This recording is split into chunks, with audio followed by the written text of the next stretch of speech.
Oh, soleil sur vous, citoyennes et citoyens, bienvenue sur le Nexus 6, je suis le capitaine. Vous le savez, puisque c'était le sujet d'une des premières vidéos de la chaîne, j'ai un faible pour le post-apocalyptique. Ces panoramas dévastés par le feu nucléaire, ces cités fondées par l'humanité dans lesquelles la nature reprend ses droits, cette humanité à l'agonie, cherchant à survivre dans des contextes très différents, du plus déprimant au plus comico-tragique. Cette réflexion sur ce qui fait la civilisation, ce qui définit nos contrats sociaux, nos relations et les mécanismes de pouvoir qui régissent nos sociétés. Le post-apo est donc un sous-genre extrêmement varié, ne serait-ce que par les différents types de cataclysmes qui font naître ces univers. Holocauste nucléaire, soulèvement des machines, attaques extraterrestres, pandémie, chute d'astéroïdes, catastrophe climatique ou guerre, faites votre choix. Mais il y a un type de cataclysme particulier dans le post-apo, l'apocalypse zombie. Il l'est parce que son origine peut être variée. Tantôt elle sera le fait d'éléments surnaturels avec les morts qui reviennent tout simplement à la vie, tantôt ce sera dû à des raisons scientifiques, virus très souvent, ou évidemment l'immanquable infection par des champignons. Donc en étant pointilleux, certaines œuvres post-apo présentant des zombies relèvent plutôt du fantastique et d'autres de la science-fiction. D'ailleurs, si le terme zombie est celui qu'on utilise dans le premier cas, celui d'infecté est davantage utilisé dans le deuxième. Bon, ici par licence politique et pour éviter de trop nombreuses répétitions, vous n'imaginez pas à quel point je cherche de synonymes quand j'écris un épisode de Nexus 6, hein? Bah on utilisera les deux termes comme synonymes justement. Vous ne m'en voudrez pas. Toujours est-il qu'au début du 21e siècle, j'avais le sentiment que ce sous-genre tournait un peu en rond. Jusqu'à ce jour de mai 2003, où 10 ans avant que The Last of Us ne vienne mettre un coup de pied dans la fourmilière, sortit un petit film qui ne payait pas de mine, 28 jours plus tard. Un film qui allait marquer le genre et accoucher de plusieurs suites, dont la dernière itération vient de sortir à votre époque, 28 ans plus tard. Nous allons voir tout ça ensemble, mais d'abord... Vous savez, lorsque j'écris un épisode de Nexus 6, il y a eu du boulot en amont. Il y a un peu de recherche pour préparer le sujet, évidemment, mais surtout de la recherche pour illustrer les séquences en voix off. Je fouille YouTube pour trouver les vidéos que je vais utiliser, et ça, ça fait que je suis un taré des onglets ouverts. Des fois j'en ai des dizaines et des dizaines. Trailer, interview, making of, ce serait un enfer si je n'utilisais pas le navigateur Opera, partenaire de cette émission. En effet, avec Opera, terminez la perte de temps à essayer de retrouver le bon onglet dans votre bordel organisé. Vous pouvez les classer en îlets d'onglets par différents thèmes pour pouvoir vous y retrouver rapidement et les développer ou les réduire pour gagner de la place quand vous le souhaitez. En plus, avec Tab Traces, les onglets sont soulignés afin de vous indiquer le dernier que vous avez visité. Plus le soulignement est clair, c'est qu'il s'agit d'un onglet récent que vous avez visité. Autre avantage, le split screen. En glissant un onglet vers le bas, vous pouvez multiplier par 2 votre navigation. Là, je voulais comparer les équipes techniques de 28 jours et 28 ans plus tard. Avant, je devais passer de l'un à l'autre, mais là, hop, en un coup d'œil, j'ai tout ce qu'il me faut. Et waouh, le budget a explosé entre les deux films. Vous imaginez pas les heures que je gagne sur une année rien qu'avec cette fonctionnalité. Et puis la fonctionnalité principale, Aria, un outil IA qui va vous assister dans plusieurs domaines. Accessible rapidement en faisant commande Shift 7 ou CTRL Shift 7, elle pourra vous assister dans vos recherches, résumer des articles ou les traduire lorsqu'ils sont dans une langue étrangère, etc. Toutes ces fonctionnalités sont accessibles via la ligne de commande. Opera est totalement gratuit, vous pouvez le télécharger en passant par le lien en description ou en commentaire épinglé. Et maintenant, on retourne à votre émission. Comme je le disais, 28 jours plus tard a marqué le genre du zombie. Réalisé par Danny Boyle, metteur en scène de Trainspotting, La Plage, mais aussi Sunshine ou encore Slumdog Millionnaire, le film a également été écrit par Alex Garland, un nom que vous avez beaucoup entendu ces dernières années, notamment en tant que réalisateur avec Ex Machina, Annihilation ou encore Civil War, mais qui a aussi été scénariste sur de nombreux films. Les siens, ceux de Boyle, mais également sur le trop peu connu Dredd. Une excellente surprise que je vous recommande. Pour être clair, on a là un duo qui fonctionne plutôt bien et des créateurs que j'apprécie, même si tout n'est jamais parfait, évidemment. Trainspotting 2 et Civil War, il y a des choses à redire. Suite à un incident dans un laboratoire de recherche, un étrange virus se répand dans la population britannique. Un virus qui transmet la fureur. Y a pas d'autre mot. Transformant tout porteur en un être fou de rage. Jim, coursier de métier, se réveille d'un coma suite à un accident de la route. Problème, il n'y a plus personne. Si le mec a raté la fête, il comprendra bien vite que le monde qu'il a connu est bel et bien terminé. On y suivra donc ses pérégrinations, ainsi que celles de ses compagnons de route, dans une Angleterre à l'abandon. Si 28 jours plus tard s'est fait connaître, c'est notamment du fait d'une idée toute simple mais terriblement efficace, faire courir les zombies. Bon, ouais, fallait y penser. J'ai eu beau chercher, je n'ai pas trouvé d'œuvres antérieures qui avaient mis en scène ce type d'infecté. Bon, vous me corrigerez en commentaire si j'ai tort, mais disons qu'en tout cas, pour le grand public, c'est bien ce film qui a au moins démocratiser le concept. Et ça a fait des émules, World War Z, Je suis une légende ou Zombieland au cinéma, mais dans le jeu vidéo également, avec The Last of Us, on le répète, mais aussi Days Gone ou encore Dying Light. Voir ces êtres qui jusque-là se déplaçaient à la vitesse d'une amibe asthmatique, à tel point que c'en était devenu un gimmick dont on se moquait, a été un changement de paradigme majeur, augmentant radicalement leur dangerosité et donc la tension ressentie face à ces œuvres. Mais le film brillait par d'autres aspects également. Un scénario simple, peut-être, mais de qualité qui se concentrait sur ses personnages, qui explorait les multiples facettes de nos personnalités, comment nous réagissons face à l'adversité, la part d'humanité que nous sommes prêts à perdre quand la situation l'exige et que notre survie est en jeu, mais aussi, et peut-être surtout, la part de beauté et de bonheur que nous parvenons à faire émerger, même dans un cadre catastrophique. En bref, un très bon film, que je vous conseille fortement, d'autant plus qu'il est emmené par des comédiens de qualité avec Cillian Murphy, Naomi Harris ou encore Brendan Gleeson. Le deuxième film, 28 semaines plus tard, réalisé par l'espagnol Juan Carlos Fresnadillo, Boyle et Garland n'étant ici que producteurs exécutifs, est à mon sens plus anecdotique, même s'il ne manque pas d'intérêt. Cette fois-ci, nous sommes plusieurs mois après la première épidémie, alors que les infectés circonscrits aux îles britanniques ont fini par mourir de faim. Se met en place alors la reconstruction et la relocalisation des survivants ou des ressortissants présents à l'étranger lors des faits. Sauf que, c'est l'évidence même, rien ne va se passer comme prévu. Ici, le propos porte davantage sur l'illusion de contrôle que nous imaginons avoir sur nos propres vies, mais aussi sur l'histoire au sens large. Le film ayant été produit après l'invasion de l'Irak par les États-Unis et ses alliés dont le Royaume-Uni, l'ensemble du film me semble être une parabole de ce qu'il se passe lorsque l'on cherche à imposer le contrôle à une entité qui n'en reconnaît pas la légitimité. La réalisation qui nous présente par moments des visuels qui ont marqué les imaginaires de l'époque appuie bien la référence. Un film qui n'a pas l'étrangeté douce du premier, ni sa profondeur, mais qui mérite le coup d'œil, surtout qu'il y a, encore une fois, des comédiens que j'apprécie. Idriss Elba en tête,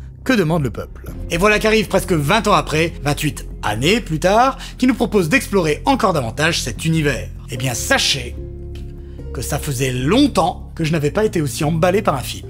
C'est pas un chef-d'œuvre, attention, mais il était de plus en plus rare à votre époque, d'autant plus en science-fiction, de se voir proposer une vision d'auteur honnête, et il faut le dire, assez audacieuse. Avec tout ce que ça peut comporter de choix contestables, de partis pris étranges, oui, mais putain, ça fait tellement du bien d'avoir face à soi un objet culturel qui n'est pas hyper calibré, qui a une âme, quoi.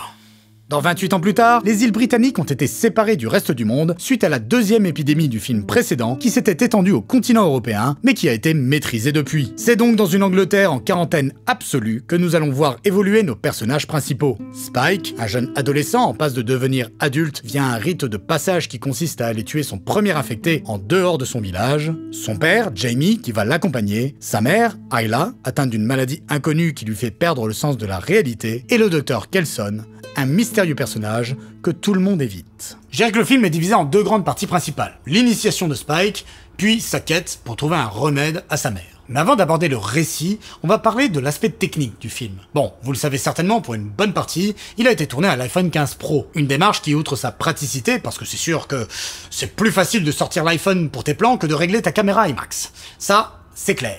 Même si je suis sûr que ça doit certainement avoir un tas d'autres problèmes, mais bon.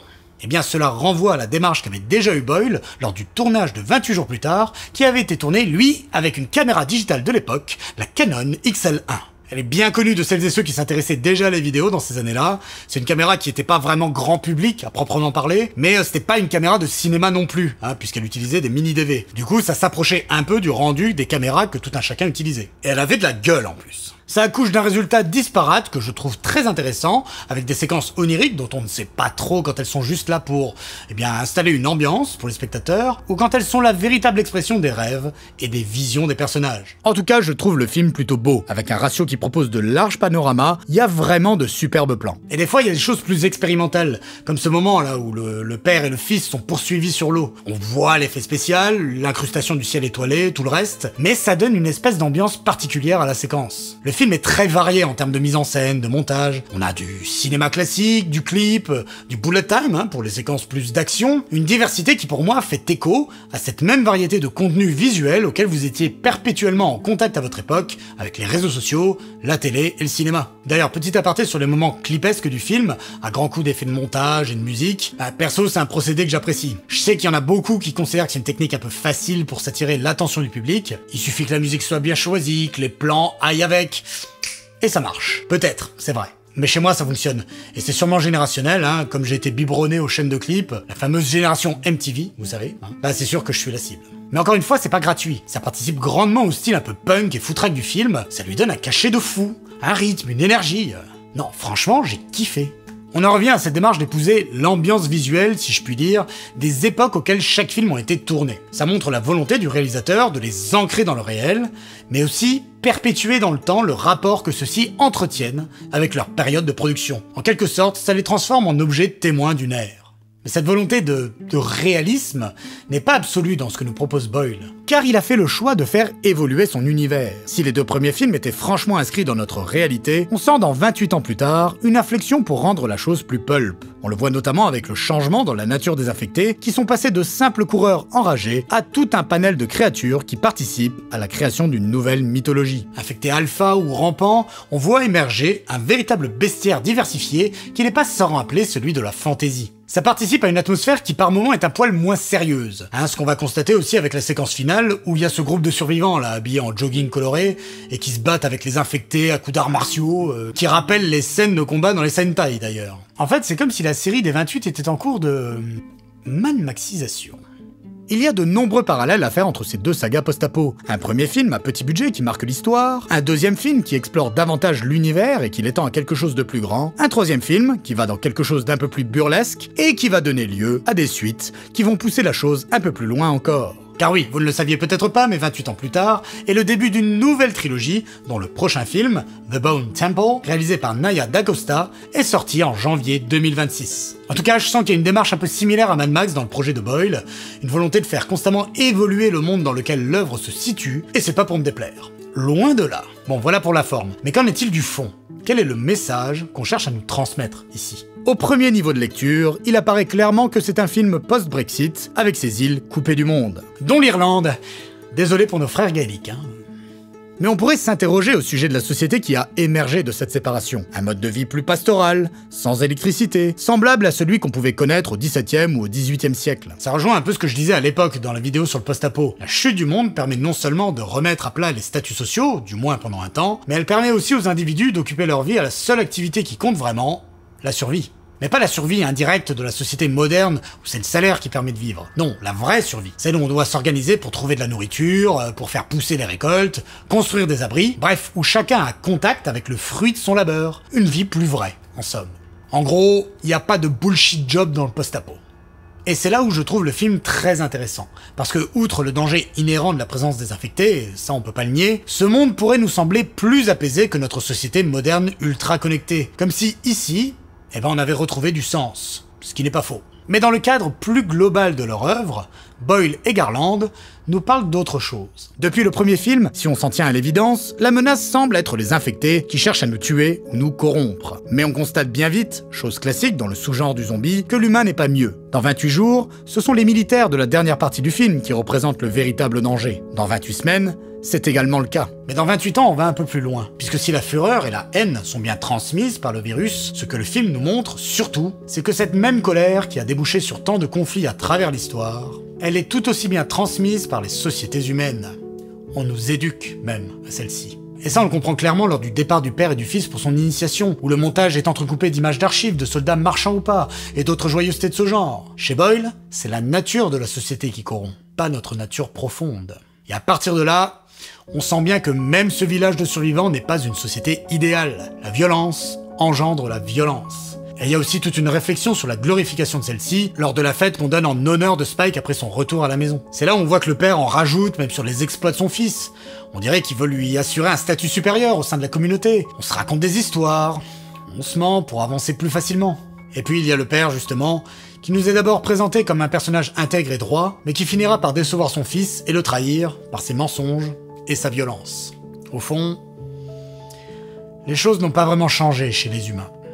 Et c'est là que l'évolution des infectés, elle prend tout son sens, parce qu'ils ne sont plus présentés comme une anomalie, mais comme faisant maintenant pleinement partie de la nature. De par leur adaptation aux conditions naturelles tout d'abord, mais aussi parce qu'on les verra à plusieurs reprises se comporter plus humainement que dans les films précédents. Le film brouillera même les pistes à plusieurs reprises. Est-ce qu'il y a encore une certaine forme de conscience chez eux, des émotions même, ce qui, je trouve, fait que le film est beaucoup moins horrifique qu'auparavant. Symboliquement, les infectés ne sont plus des monstres.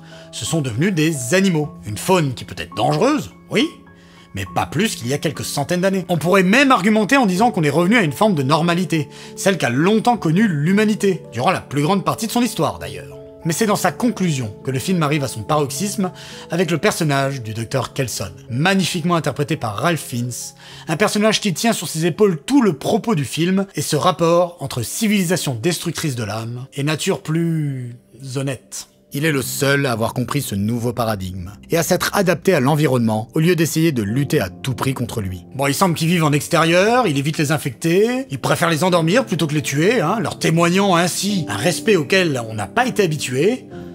Il se dégage de lui une forme d'amour absolument inconditionnelle. Et puis le film est très malin, parce que si on s'en tient au récit des villageois, le mec serait fou. Et vu qu'il vit en dehors de la société, son aspect physique, et qu'il est en même temps l'aboutissement de la quête de Spike, inévitablement on fera un parallèle avec le colonel Kurtz d'Apocalypse Now. Donc on s'attend un peu à une espèce de taré sanguinaire, ou à un gourou, dans la lignée de tous les chefs illuminés auxquels le post-apo nous a habitués par le passé. 28 ans plus tard, joue donc avec les codes, pour mieux nous tromper et nous proposer, peut-être le personnage le plus doux et empathique de ce monde. Un homme qui a tout compris, qui est en paix, et qui nous donne une leçon d'humanité comme j'en avais pas vu depuis longtemps dans une œuvre de genre qui se veut grand public. Surtout dans une séquence que j'ai trouvée extrêmement belle, il porte tout un propos sur le deuil. Le deuil des êtres perdus, évidemment, mais par sa position, le deuil d'un monde qui est terminé également. Ce personnage, c'est une ode à l'évolution. Un message auquel la grande majorité d'entre vous, pauvres airs de cette catastrophique époque qu'est le 21e siècle, devriez prêter attention. Car si la haine se transmet, nous l'avons vu, Kelson nous démontre que ce cycle mortifère n'est pas immuable, et que c'est en faisant l'effort de changer réellement, profondément, à la fois en tant qu'individu, mais aussi en tant que groupe, que ce n'est plus de la colère que nous transmettrons aux autres, mais de l'amour. Vous l'aurez compris, citoyennes et citoyens, j'ai vraiment aimé 28 ans plus tard. Un récit étonnant, touchant, où je pense, chacun parviendra à percevoir une vérité qui le touchera. Foncez le voir immédiatement. Merci pour votre écoute, citoyennes et citoyens, j'espère que cette émission vous aura plu. Merci également à Opéra d'avoir été le partenaire de cette vidéo. Foncez sur le lien en description pour le télécharger. Pour les donateurs du Kiss Kiss Bang Bang qui doivent recevoir des contreparties physiques, n'oubliez pas de répondre au mail que l'on vous a envoyé afin de mettre à jour vos coordonnées postales. Et pour les contreparties digitales, on reviendra vers vous bientôt. Si vous êtes abonné, n'hésitez pas à activer la cloche, c'est très important, je le répète, pour le référencement des vidéos aujourd'hui. Et puis si vous n'êtes pas abonné, n'attendez plus. Et bienvenue dans l'équipage. Enfin, si vous le souhaitez, vous pouvez nous soutenir sur Tipeee si vous estimez que notre vaisseau doit continuer à voler. Soleil sur vous, et à très bientôt sur le Nexus 6. Ciao.